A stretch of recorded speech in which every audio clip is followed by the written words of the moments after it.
গল্পের সওদাগর চ্যানেলে আপনাদের সবাইকে স্বাগত।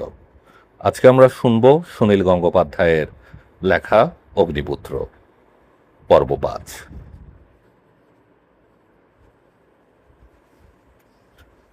রামপ্রসাদ বিসমিল তার নেতা। একজন ব্রিটিশ আর একজন হিন্দুর মধ্যে যদি শুধুমাত্র একজনকে বেছে নিতে বলা হয়, তাহলে সে একজন হিন্দুকেই বেছে নিবে। কারণ সে শুধু হিন্দু নয়, ভারতীয়, তার নিজের দেশের মানুষ। পলাতক থাকার সময় একজন খুব রূপসী মেয়ে আশফাকুল্লাহকে বিয়ে করতে চেয়েছিল। আশফাক তাকে বলেছিল, আমি খুবই দুঃখিত, আমি এখন স্বাধীনতার জন্য লড়ছি, আমার বিয়ে করার সময় নেই। রোশন ঠাকুর সিং বিরাট বলশালী পুরুষ, কুস্তিতে তাকে কেউ হারাতে পারে না। জেলখানায় তিনি সবাইকে কুস্তি শেখান। আর এদের নেতা রামপ্রসাদ বিসমিল একদিকে যেমন দারুণ তেজস্বী, অন্যদিকে তেমনি শান্ত। ভয় কাকে বলে সে জানে না। আদালতে হাতকড়ি বাজিয়ে বাজিয়ে রামপ্রসাদ বিসমিল গাইত নিজের লেখা গান। सरफरोशी की तमन्ना अब हमारे दिल में है, देखना है जोर कितना बाजुए कातिल में है। এখন আমার মনে জেগে রয়েছে মৃত্যুকে স্পর্শ করার চিন্তা। দেখতে চাই ঘাতকের বাহুতে কত জোর আছে। अब ना अगले वाले है और ना अरमानों के भी, सिर्फ मर मिटने की हसरत अब दिले बिस्मिल में है। মিটে গেছে সকল বাসনা, থেমে গেছে আগেকার সব কলগুঞ্জন। বিসমিলের হৃদয়ে এখন শুধু মৃত্যুকে বরণ করবার আশঙ্কা। কাকুরি ষড়যন্ত্র মামলায় বিসমিল, আশফাক, ঠাকুর রোশন আর রাজেন, এই চারজনের ফাঁসির হুকুম হয়ে যায়। কারাগারে দেখা করতে এসেছেন বিসমিলের মা। মাকে দেখে বিসমিলের চোখে জল এসে গেল। মা তাই দেখে অবাক হয়ে জিজ্ঞেস করলেন, এ কি, তুই মরতে ভয় পাচ্ছিস? তাই শুনে হাসল বিসমিল। মায়ের দুঃখের কথা ভেবেই তার চোখে জল এসেছিল। যেমন ভারত মাতার দুঃখে সে কাঁদে, নইলে নিজের মৃত্যুকে কেন ভয় পাবে বিসমিল? সির্ফ মর মিটনে কি হাসরাত আব দিলে বিসমিল মে হে। ফাঁসির কয়েকদিন আগে রাজেন লাহিড়ী জানিয়ে গেলেন, আমার মৃত্যুর জন্য যেন কেউ দুঃখ না করে, বরং সবাই প্রার্থনা করুক আমি যেন এই দেশেই আবার জন্মাতে পারি। রামপ্রসাদ বিসমিল সবাইকে শান্তা দিয়ে ফাঁসির মঞ্চে উঠেছিলেন গান গাইতে গাইতে, সরফরোশি কি তামান্না আব হামারে দিল মে হে। ঠাকুর রোশন সিং ফাঁসির দড়ির দিকে তাকিয়ে বলেছিলেন, রোশন, চেয়ে দেখ, এর নাম জীবনের সার্থকতা, বান্দে মাতারম। আশফাকুল্লাহ বিংশ শতাব্দীর ভারতীয় রাজনীতিতে প্রথম মুসলমান যার মৃত্যু হয় ফাঁসির দড়িতে। ফাঁসির আগের দিন এক বন্ধু দেখা করতে এলে আশফাকুল্লাহ তাকে হাসতে হাসতে বলেছিলেন, এবার আমার সময় হয়েছে, কাল আমি বিয়ে করতে যাচ্ছি। কাকুরি ট্রেন লুণ্ঠনে অংশগ্রহণকারীরা সকলে ধরা পড়েনি। তাদের মধ্যে ছিল একটা ১৯ বছরের ছেলে। এই ছেলেটি ১৪ বছর বয়সের সময় প্রতিজ্ঞা করেছিল সে কখনো জেলখানায় আটকে থাকবে না। তারপর ২৫ বছর বয়স পর্যন্ত সে বেঁচে ছিল না। ব্রিটিশের কারাগারে গিয়ে সে শৃঙ্খল পড়েনি। উত্তরপ্রদেশের গ্রাম থেকে সে ১৩ বছর বয়সেই চলে আসে বোম্বাই। সেখানে সে নৌকায় রং করার চাকরি নিয়েছিল। কিন্তু সামান্য জীবনযাপন করার মতো মানুষ সে নয়। বোম্বাই থেকে সে চলে এলো কাশিতে, ভর্তি হলো সংস্কৃত বিদ্যালয়। সেখানে তার উপরের ক্লাসেই তখন পড়তেন লাল বাহাদুর শাস্ত্রী। ছেলেটি অসহযোগ আন্দোলনে জড়িয়ে পড়ে স্কুল ছাড়ল এবং গ্রেফতার করল। হাকিম তাকে জিজ্ঞাসা করলেন, তোমার নাম কি? ছেলেটি চিৎকার করে বলে উঠল, আজাদ। বাবার নাম কি? স্বাধীন। ঠিকানা কি? এখন এই আদালত। হাকিম তাকে ১৫ ঘা বেত মারার হুকুম দিলেন। প্রত্যেকবার বেত মারার সঙ্গে সঙ্গে ছেলেটি ধ্বনি দিতে লাগলো, জয় গান্ধীজি। এই অসম সাহসী ছেলেটি সংবর্ধনা জানালেন পণ্ডিত মদন মোহন মালব্য। আদালতে নিজের নাম আজাদ বলেছিল বলে সেদিন থেকে তার নামে আজাদ যুক্ত হয়ে গেল। বিপ্লবের ইতিহাসে এর নাম চন্দ্রশেখর আজাদ, এক অনন্য সাধারণ ব্যক্তিত্ব। গান্ধীজির পথ ছেড়ে আজাদ অবিলম্বে যোগ দিয়েছিলেন সশস্ত্র বিপ্লবীদের সঙ্গে এবং নির্বাচিত হয়েছিলেন হিন্দুস্তান সোলাসিস্ট রিপাবলিকান আর্মির সভাপতি। কাকুরি ট্রেন লুণ্ঠনের পর আজাদ পাঞ্জাব, দিল্লিতে আরও অনেক অ্যাকশনে অংশ নিয়েছিলেন। কোনোদিন পুলিশ তাকে ছুতে পারেনি। কত ইশতেহার সাটা হয়েছে তার নামে, কত রকম পুরস্কার ঘোষণা করা হয়েছে, কিন্তু আজাদ যেন জাদুঘরের মতো অদৃশ্য করে রেখেছে নিজেকে। আজাদ তার দলের হয়ে যেমন পরিকল্পনা রচনা করতেন, সেই রকম আবার প্রতিটি ঘটনায় নিজে অস্ত্র নিয়ে উপস্থিত থাকতেন। আজাদের হৃষ্টপুষ্ট চেহারা, মোটা গোঁফ, ছদ্মবেশ ধারণ করলে তাকে নিরীহ নাগরিকের মতোই দেখায়, কিন্তু পিস্তল ছোঁয়ায় তার অসাধারণ দক্ষতার কথা সাহেবরাও স্বীকার করে গেছে। একে একে আজাদের দলের ছেলেরা ধরা পড়েছে, কারো দ্বীপান্তর, কারোর ফাঁসির দণ্ড হয়ে যাচ্ছে। চন্দ্রশেখর আজাদ কখনো ভেঙে পড়েননি। তিনি বন্ধুদের জেল ভেঙে উদ্ধার করার চেষ্টা করেছেন, নতুন করে দল তৈরি করতে চাইছেন।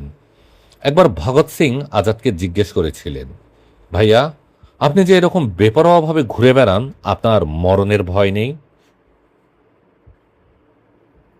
আজাদ হাসতে হাসতে শ্লোক বানিয়ে উত্তর দিয়েছিলেন, जब से सुना है मरने को नाम जिंदगी, सिर से काफन बांधे কাতিল মে ঠুরতে হ্যাঁ ঠুরতে হ্যাঁ। যেদিন থেকে শুনেছি মরণের আরেক নাম জীবন, সেদিন থেকে মাথায় কাফন বেঁধে আমি জমদূতকে খুঁজে বেড়াচ্ছি। 1931 সালের 27 ফেব্রুয়ারি এলাহাবাদ আলফ্রেড পার্কে সকাল 9:30টার সময় আজাদ তার দলের এক কর্মী সুখদেব রাজের সঙ্গে একটা ব্রেঞ্চে বসে পরামর্শ করছিল। বীরভদ্র তেওয়ারি নামে এক বিশ্বাসঘাতক ওদের চিনতে পেরে চুপি চুপি গিয়ে কোতোয়ালিকে খবর দেয়। সিআইডি সুপারিনটেন্ডেন্ট মিস্টার নটবাওয়ার সঙ্গে সঙ্গে সেখানে চলে এলেন। আজাদ কথা বলায় মশগুল ছিলেন, এসব কিছুই টের পাননি। পুলিশ বাহিনী যখন প্রায় কুড়িগজের মধ্যে এসে গেছে, তখন আজাদ সজাগ হয়ে গুলি চালালেন। আজাদের 2-1 মুহূর্ত মাত্র দেরি হয়েছিল। পুলিশের গুলি আগে এসে বিঁধল তার উরুতে। তিনি মাটিতে পড়ে গেলেন। পরক্ষণে আবার গুলি চালিয়ে নটবাওয়ারকে জখম করে আজাদ হামাগুড়ি দিয়ে আশ্রয় নিলেন একটা জাম গাছের আড়ালে। সুখদেও রাজ আর একটা গাছের আড়ালে লুকিয়েছে। সেও যখন বেরিয়ে এসে পুলিশকে আক্রমণ করতে গেল, আজাদ চেঁচিয়ে হুকুম দিল, আমার জন্য তোমায় অপেক্ষা করতে হবে না, তুমি পালাও। সেনাপতির হুকুম অগ্রাহ্য করতে পারে না সুখদেও রাজ। সে একটু দূরে দাঁড়ানো একটি ছাত্রের কাছ থেকে সাইকেল কেড়ে নিয়ে পালিয়ে গেল। আজাদের হাত থেকে তখনও মুহুমুহু গুলি চলছে। 15 মিনিট ধরে চলল এই অসম যুদ্ধ। কয়েকজন পুলিশ পেছন দিক থেকে এসে আক্রমণ করল আজাদকে। ঠাকুর বিশ্বেশ্বর সিং নামে এক পুলিশ অফিসার আজাদের পিঠে গুলি চালানো। আজাদ ঘুরে দাঁড়িয়ে এক গুলিতে চোয়াল উড়িয়ে দিলেন সেই ঠাকুরের। এরই মধ্যে কর্নেলগঞ্জ থানা থেকে রায় সাহেব বিশাল সিং চৌধুরী রাইফেলধারী সিপাহীদের সঙ্গে নিয়ে এসে পড়লেন। এর যুদ্ধ আর বেশিক্ষণ চলতে পারে না, কিন্তু দেশবাসী যার নাম দিয়েছে আজাদ, সে কখনো জীবন্ত ধরা দিবে না। আজাদ পিস্তলের নল নিজের কপালে ঠেকিয়ে শেষ গুলি চালালেন। আজাদ সম্পর্কে পুলিশের এত ভয় ছিল যে সে মৃতদেহের উপরেও তারা আরো গুলিবর্ষণ করতে লাগলো। তারপর কাছে এসে তারা বেয়োনেটের আঘাতে ছিন্ন ভিন্ন করে দিল সেই বীর সৈনিকের দেহ। আজাদের মৃত্যু সংবাদ দাবানলের মতো ছড়িয়ে গেল সারা এলাহাবাদ শহরে। অবিলম্বে পুরুষোত্তম দাস, ত্যাগুন আর কমলা নেহেরু এক বিশাল জনতার সঙ্গে অকুলস্থলে এসে আজাদের মৃতদেহ দাবি করলেন পুলিশের কাছে। পুলিশরা প্রত্যাখ্যান করে আজাদের মৃতদেহ সরিয়ে ফেলল। রসুলাবাদ ঘাটে করা পাহারায় অতি দ্রুত পুড়িয়ে ফেলল সেই দেহ। জনতা তবু ধেয়ে এলো সেখানে। আজাদের অস্থি নিয়ে মিছিল বেরুল গোটা এলাহাবাদ তাল। বিপ্লবী শচীন সান্যালের স্ত্রী প্রতিমা সান্যাল আজাদের ছায়ের তিলক নিজের কপালে পরে নিলেন। তার দৃষ্টান্ত অনুসরণ করবার জন্য হুড়োহুড়ি পড়ে গেল। আলফ্রেড পার্কে যে জাম গাছের নিচে আজাদের রক্ত ঝরেছিল, স্থানীয় লোকেরা সে জায়গাটিকে তীর্থস্থান বানিয়ে পুজো দিতে লাগলো। এটুকুও সহ্য হলো না পুলিশের। 3 দিন পর পুলিশ কর্তৃপক্ষ সেই জাম গাছটাই কেটে ফেলল। আজাদের লম্বা চওড়া চেহারা দেখে তার দলের কেউ কেউ ইয়ার্কি করে বলতো, তোমার যা যশাশয়ী চেহারা, তাতে তোমাকে ফাঁসিতে লটকাবার জন্য একটা খুব মোটা দড়ির দরকার হবে। আজাদ গোফেতা দিয়ে হাসতে হাসতে বলতেন, ফাঁসি তো তোমাদের কপালেই আছে, আজাদের জন্য নয়। हम तो दुश्मन की गोलियों का सामना करेंगे, हम आजाद है, आजादी रहेंगे। আমি তো দুশ্মনের সঙ্গে মুখোমুখি যুদ্ধ করব, আমার নাম আজাদ, আমি স্বাধীন, আমি স্বাধীনই থাকব। হিন্দুস্তান সোশ্যালিস্ট রিপাবলিকান পার্টির সবচেয়ে উজ্জ্বল নক্ষত্র ভগৎ সিং এই এই অসীম তেজস্বী রূপবান শিখ যুবকের জীবন কাহিনী বর্ণনার জন্য ভাষা খুঁজে পাওয়া শক্ত। এই পৃথিবীতে সে বেঁচে ছিল মাত্র 23 বছর 5 মাস 26.5 দিন। এই সংক্ষিপ্ত জীবনে সে উল্কার মতো জ্বলেছে ভারতের আকাশে, নিজে পুড়ে ছাই হয়ে গেছে, কিন্তু জ্বালিয়ে দিয়ে গেছে আগুন।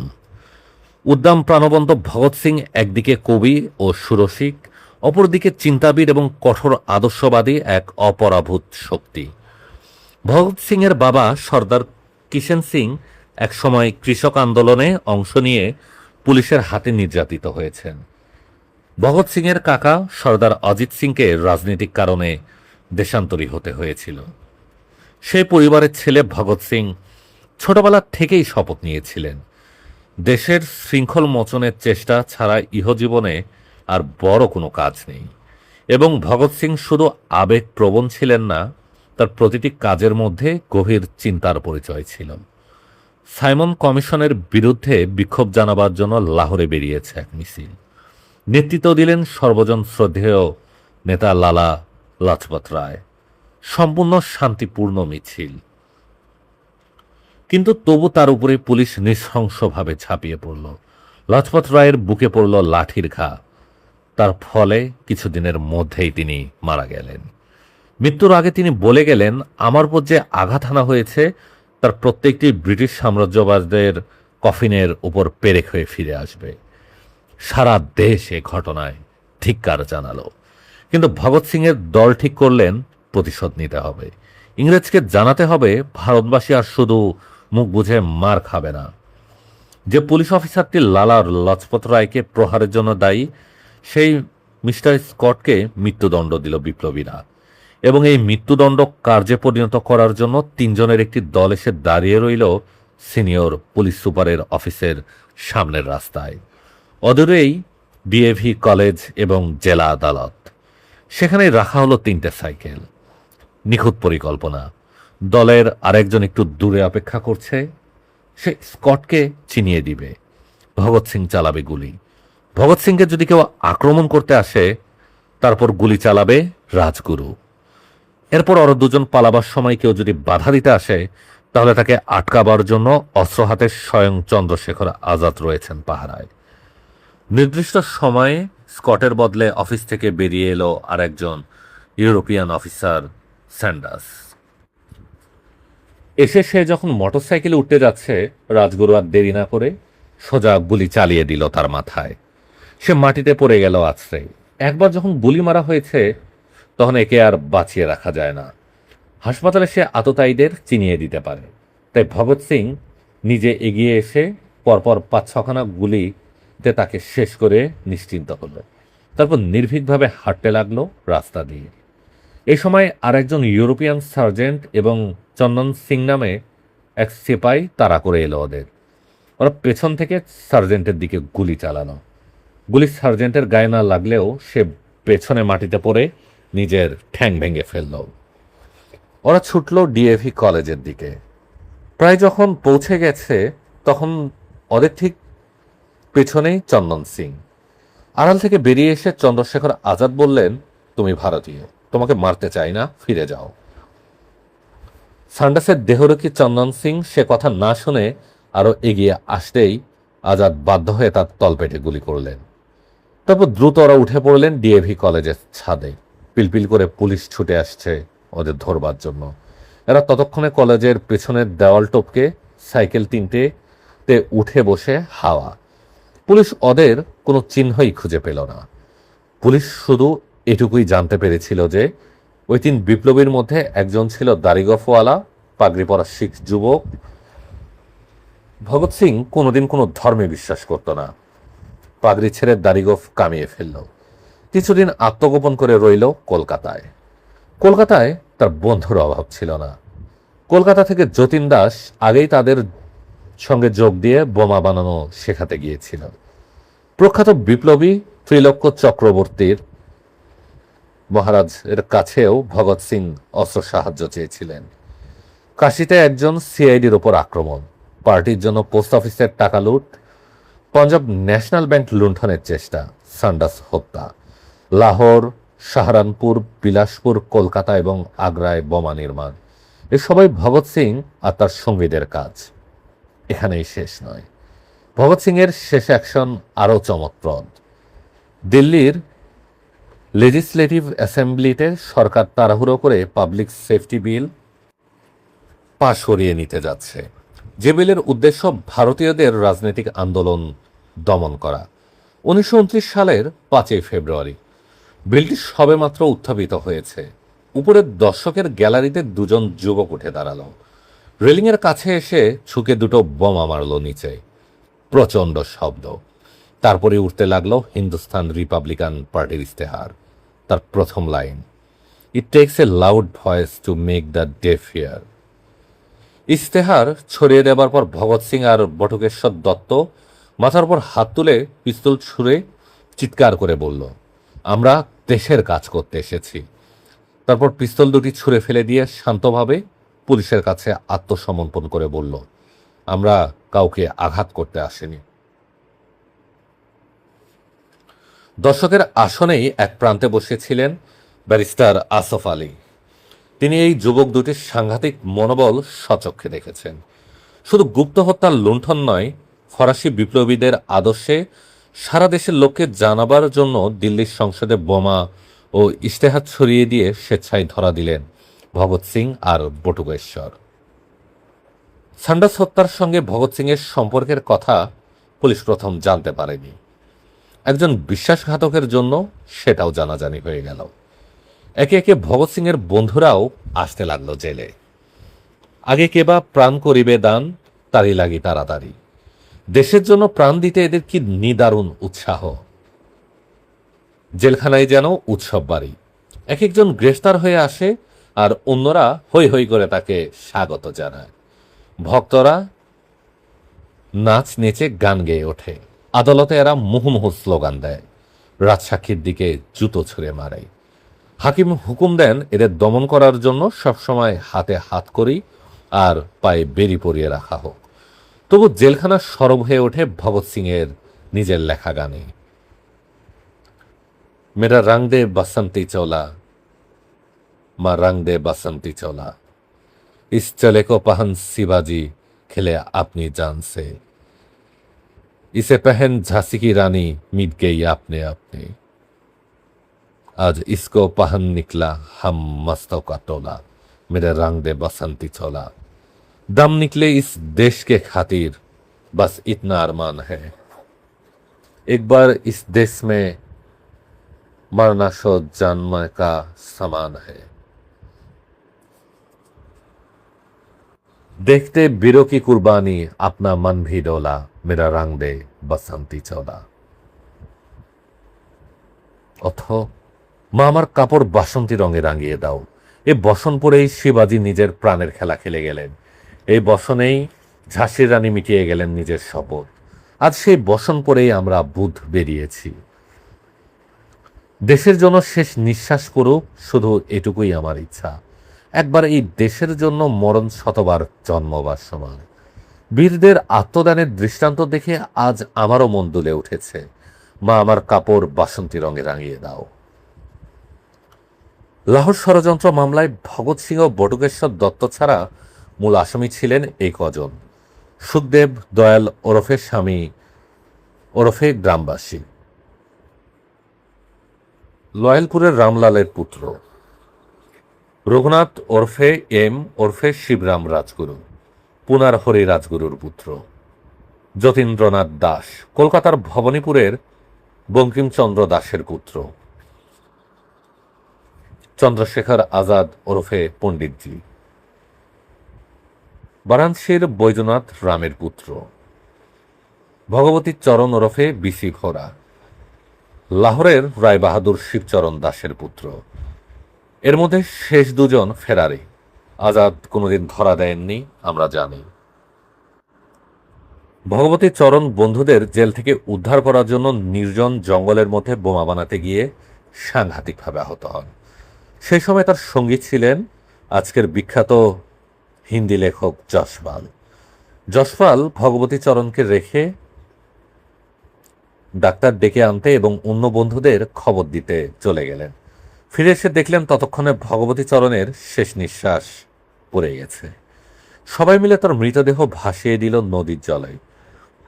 ভগবতী চরণের স্ত্রী দুর্গা দেবী নিজের সব অলংকার বিক্রি করে ৩,০০০ টাকা পেয়ে পুরোটাই দিয়ে দিয়েছিলেন ভগৎ সিংদের মামলা চালাবার জন্য। নিচু আদালতে ভগৎ সিং আর বটুকেশ্বর দত্তর যাবজ্জীবন নির্বাসন দণ্ড হয়। তারপরও জেলে ওদের ওপর অসহ্য অত্যাচার করা হতো। ওদের দেওয়া হতো যে খাদ্য তা পশুর অনুপযোগী। এছাড়া শারীরিক নির্যাতন তো ছিলই। ওরা দাবি তুলল ওদের রাজনৈতিক বন্দীর মর্যাদা দিতে হবে বইপত্র পড়ার সুযোগ।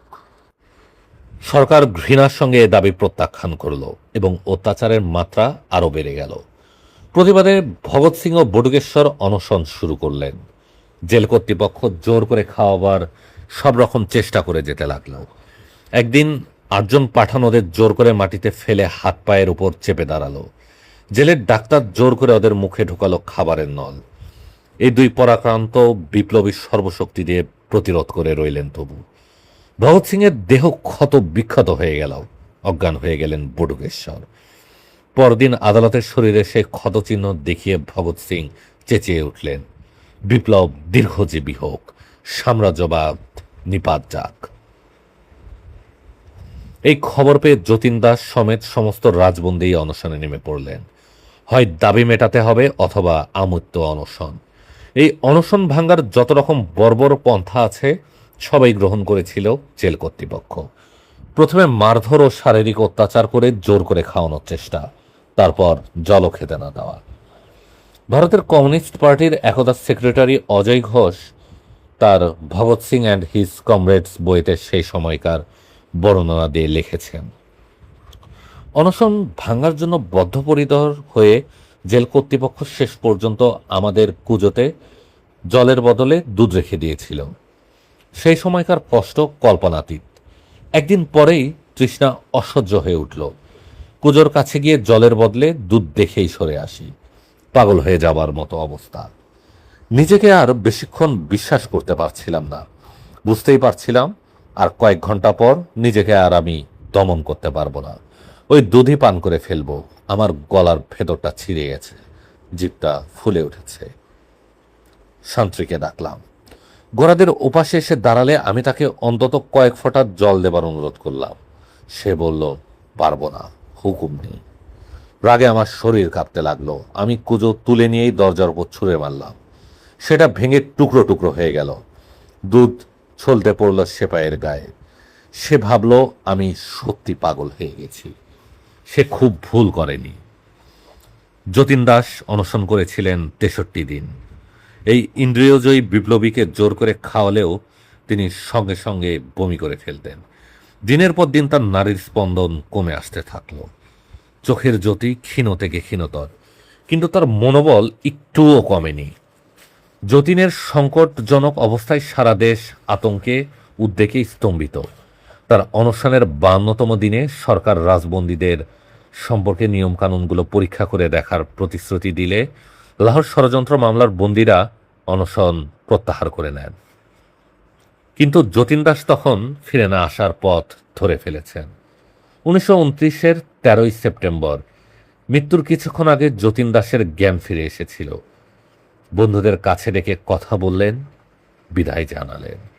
তার শেষ কথা, স্থানীয় কালীবাড়িতে বাঙালি প্রথায় আমার শ্রাদ্ধ শান্তি করার দরকার নেই। আমি বাঙালি নই, আমি ভারতবাসী। দিল্লির অ্যাসেম্বলিতে ভগৎ সিংয়ের হাতে যে পিস্তল পাওয়া গিয়েছিল, সেই একই পিস্তলের গুলিতে সান্ডার্সকে হত্যা করা হয়েছে। এই তথ্য যখন প্রমাণিত হয়ে গেল, তখন সবাই বুঝল ভগৎ সিংয়ের নিশ্চিত ফাঁসি হবে। এরপর থেকে রাজগুরু খুব গম্ভীর হয়ে গেল। রাজগুরু ছোট্টখাট্ট মানুষটি, দুর্ধর্ষ বিপ্লবী হলেও সবসময় হাসি ঠাট্টায় সবাইকে মাতিয়ে রাখে। তার এই হঠাৎ পরিবর্তন দেখে সকলেই অবাক। সে আর হাসে না, গান গায় না। শেষ পর্যন্ত যখন তার ফাঁসির হুকুম শোনা গিয়েছিল, সে আবার আনন্দে লাফিয়ে উঠল, বন্ধুদের জড়িয়ে ধরল। তার ভয় হয়েছিল সে যদি ফাঁসির দড়ি থেকে বঞ্চিত হয়। ফাঁসির দণ্ড হলো 3 জনের: ভগৎ সিং, রাজগুরু এবং সুখদেব। বটুকেশ্বর দত্ত প্রমুখ বাকি 8 জনের যাবজ্জীবন নির্বাসন। সর্দার কিষেন সিং পুত্র স্নেহে আপ্লিত হয়ে সৎকারের কাছে প্রার্থনা জানালেন ভগৎ সিংয়ের শাস্তি কমিয়ে দেবার জন্য। এই খবর শুনে ভগৎ সিং তার পিতাকে যে চিঠি লিখেছেন, তার খানিকটা অংশ: বাবা, ফাঁসি থেকে আমাকে রক্ষা করবার জন্য আপনি স্পেশাল ট্রাইব্যুনালের কাছে যে প্রার্থনা পত্র দিয়েছেন, সে খবর আমি শান্তভাবে গ্রহণ করতে পারিনি। আপনি যতটা ভাবছেন ততখানি মূল্য নেই আমার জীবনে। অন্তত আমার পক্ষে নিজের সিদ্ধান্তের গলা টিপে নিজের প্রাণ বাঁচিয়ে রাখার কোনো মূল্যই নেই। বাবা, আমি ভয় পাচ্ছি যে আপনার এই ঘৃণিত কাজের নিন্দা করার সময় আমি হয়তো ভদ্রতার সীমা উল্লঙ্ঘন করে যাব। সারা জীবন আপনি দেশভক্ত ছিলেন, এ কথা যদি আমি না জানতুম, তাহলে আমি আপনাকে সোজাসুজি দেশদ্রোহী বলে দিতুম। বাবা, এখন আমাদের সকলেরই কঠিন পরীক্ষার সময়। বেশি নয়, শুধু এটুকুই বলছি, আপনি এই পরীক্ষায় পাশ করতে পারেননি। ইতি আপনার স্নেহের ভাগাত। ভগৎ সিংকে বাঁচাবার চেষ্টা করেছিল স্বয়ং গান্ধীজিও। সশস্ত্র বিপ্লবীদের তিনি কোনোদিন সমর্থন না করলেও এই বিপ্লবীদের প্রতি সারা দেশের সহানুভূতির চিহ্ন দেখে তিনি দরবার করেছিলেন ভাইসরয়ের কাছে। ভগৎ সিংয়ের উকিল প্রাণনাথ এসে জেলখানার মধ্যে জানালেন যে গান্ধীজি বার্তা পাঠিয়েছেন। ভগৎ সিং যদি হিংসাত্মক রাজনীতির নিন্দে করেন এবং সশস্ত্র বিপ্লবের পথ একেবারে ছেড়ে দেবার সিদ্ধান্তের কথা বড়লাটকে চিঠি লিখে জানান, তাহলে ফাঁসির দণ্ড মকুব হতে পারে। সমস্ত রাজবন্দীরা এই প্রস্তাবে ধিক্কার জানালেন। ভগৎ সিং শুধু মৃদু হেসে বললেন তিনি চিঠি লিখতে রাজি আছেন। তিনি ফাঁসির হাত থেকে অব্যাহতি পাবার জন্য আবেদন করবেন। সকলকে বিস্ময়ে বিমূঢ় করে তিনি এই চিঠি লিখলেন: আমরা আপনার কাছে প্রার্থনা জানাচ্ছি। আপনার আদালতই নির্ণয় করে দিয়েছে যে আমরা সরকারের বিরুদ্ধে লড়াই ছড়িয়ে দিয়েছি। বলাই বাহুল্য, আমরা সেক্ষেত্রে যুদ্ধবন্দী। সুতরাং আমাদের প্রতি যুদ্ধবন্দীদের মতন ব্যবহার করা উচিত। এই আমাদের একমাত্র বক্তব্য।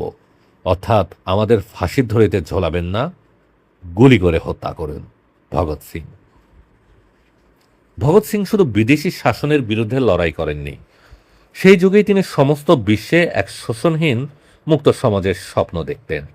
আদালতে যখন তাকে বিপ্লব কথাটার বানে জিজ্ঞাসা করা হয়েছিল, তিনি বলেছিলেন, freedom is the imperishable birthright of all. The labor is real sustainer of society. Sovereignty of the people is the ultimate destiny of the workers. To the altar of this revelation we have brought our youth as incense. For no sacrifice is too great for so magnificent a cause. We are constant. We await the advent of revolution. Long live revolution.